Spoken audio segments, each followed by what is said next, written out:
الحمد لله رب العالمين الذي خلق الموت والحياة، والقائل في كتابه: إنا نحن نرث الأرض ومن عليها وإلينا يرجعون. سبحانه جعل الموت يهدم ما بناه الباني، ويغير غارته على بني الإنسان، وينزع عنه ملابس الدنيا ويلبسه ملابس الأكفان. ثم يقال: مات فلان الفلاني، كل من عليها فاني. ثم يرد إلى الواحد الديان. إلهي رضاك خير من الدنيا وما فيها، يا مالك النفس قاصيها وبانيها. ليس للروح آمال تحققها سوى رضاك، وهذا أغلى أمانيها. وأصلي وأسلم على رسول الله صلى الله عليه وسلم، الرحمة المهداة. صلاة وسلاما عليك سيدي يا رسول الله. صلوا على النبي محمدا، فقد صلى عليه الإله وسلما. أخفى شعاع الشمس حين تبسما، جاء يحمل للجميع هداية تهدي الأنام من الضلالة والعمى. هو الذي نبع الزلال بكفه، وهو الذي لما داس على الأحجار فعلما. صلاة وسلاما عليك سيدي يا رسول الله. أما بعد، أيها الأعزاء في الله، لا شك أن الذي ينظر في حياتنا اليوم يجد العجب، أن الحياة تغيرت، وأن نفوس الناس تغيرت، وأن القلوب تغيرت. لماذا؟ رأينا قطيعة الأرحام، رأينا البعد عن رب السماوات والأرض، رأينا مخالفة منهج الرحمن، رأينا البعد عن سنة النبي محمد عليه الصلاة والسلام. لماذا أيها الإخوة؟ لماذا حدث ذلك؟ لأننا ابتعدنا عن منهج الله، وابتعدنا عن هدي رسول الله صلى الله عليه وسلم. ما الذي غير الحياة في أيامنا في زماننا؟ لقد كان الناس قبل ذلك متحابين متفاهمين، توجد بينهم مودة ورحمة. ما الذي نراه الآن؟ قطيعة للأرحام، مشاكل مع الجيران، مشاكل في البيوت، مشاكل مع الأولاد، المحاكم مليئة بالقضايا والهموم والأحزان. أيها الأعزاء في الله، ما الذي أوصلنا إلى ذلك؟ لا شك أننا ابتعدنا عن دين الله، وابتعدنا عن منهج رسول الله. إن القلوب تغيرت. إن السبب الرئيسي في ذلك أن القلوب تغيرت إلى الأسوأ، تغيرت حينما ابتعدت عن منهج الله وعن هدي رسول الله صلى الله عليه وسلم. لذلك قال الله تعالى: إن الله لا يغير ما بقوم حتى يغيروا ما بأنفسهم. نعم، لن تتغير الأمور، لن تنصلح الأحوال إلا إذا صلحنا أنفسنا، إلا إذا عدنا إلى ربنا. الله تعالى قال في كتابه: وإن عدتم عدنا. يا إلهي صدقت يا ربنا، وإن عدتم عدنا.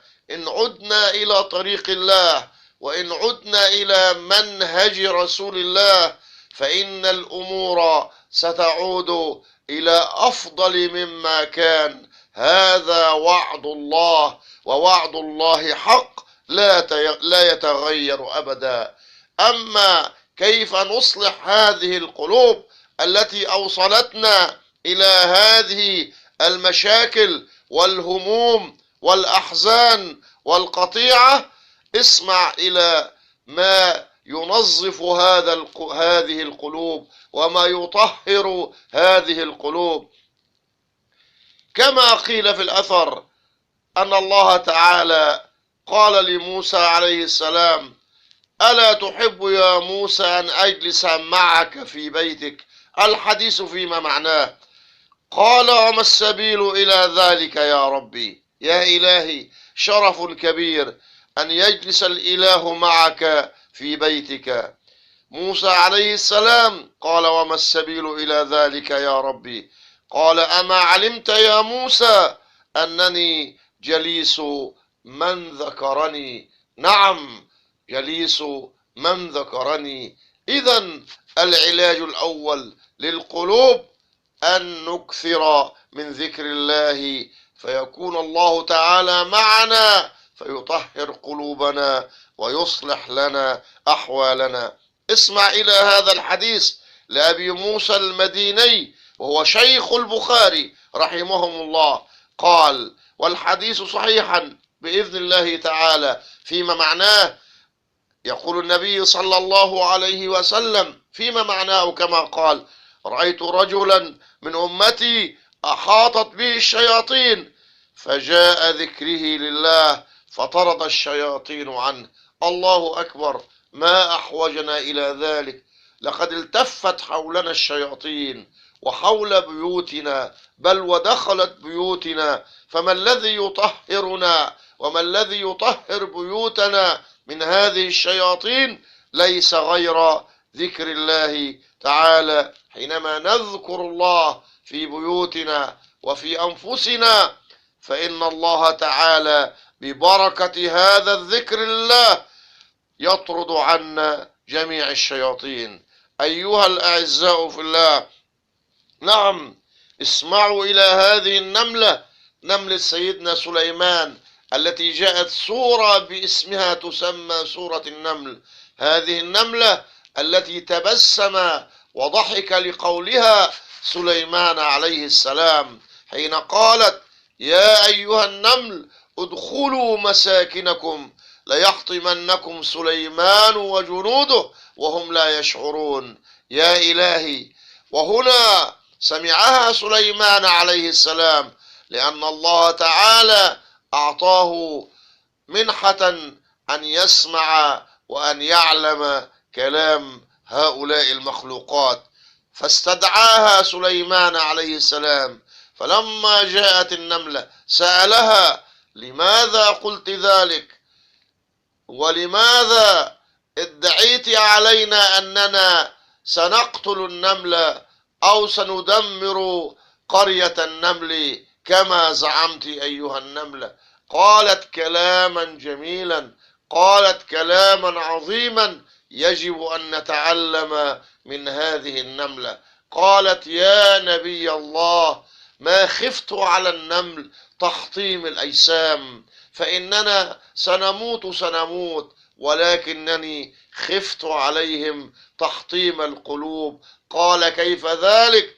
قالت: يا نبي الله، حينما تمر بموكبك ومعك الإنس والجن والطير فوق رأسك، فخشيت يا نبي الله أن ينشغل النمل وينظروا إليك وينشغلون عن ذكر الله الواحد الديان. الله أكبر، النملة تحافظ على ذكر الله، النملة تفكر في ذكر الله، النملة تنصح النملة أن يدخلوا مساكنهم حتى لا يروا سليمان وجنوده، حتى لا يروا موكبه العظيم فينشغلوا عن ذكر الله الواحد الديان. الله أكبر ولله الحمد.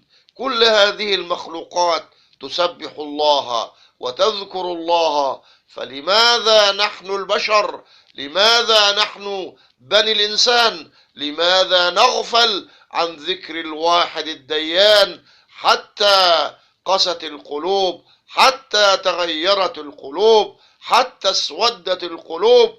ولما حدث ذلك، ولما كان ذلك، تغيرت وجه الحياة، تغيرت الحياة على وجه الأرض، أصبحنا الآن نعاني من كل هذه الأمور، نعاني من قطيعة الرحم، نعاني من البعد عن الله، نعاني في مشاكل الجيران، نعاني في كل شيء.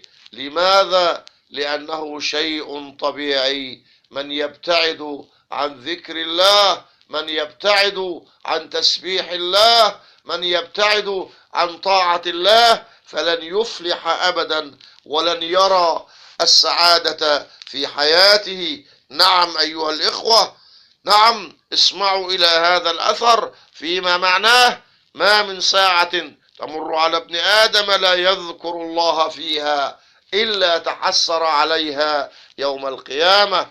نعم أيها الإخوة، كيف نجلي هذه القلوب؟ كيف نطهر هذه القلوب؟ كيف نعالج هذا القلوب؟ اسمع: القلوب تصدأ كما يصدأ الحديد. نعم، القلوب تصدأ كما يصدأ الحديد. وما جلاؤها؟ قيل جلاؤها ذكر الله وقراءة القرآن. الله أكبر. إذن ليس أمامنا علاج، ليس أمامنا دواء إلا أن نذكر الله. لماذا؟ فإن ذكر الله فيه شفاء وفيه دواء وفيه غذاء. الله أكبر. هل سمعتم ذلك أيها الإخوة؟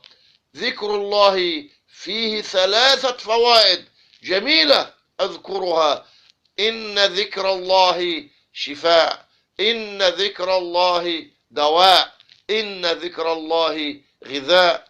إذن لا حل لنا، لا وسيلة لنا، لا علاج لنا إلا أن نعود إلى ذكر الله وإلى تسبيح الله وإلى عبادة الله، فتنصلح جميع أحوالنا ونعود إلى حياتنا الطبيعية، ونعود إلى الأمن والأمان والسلام. لماذا؟ حينما نعود إلى طريق الملك العلام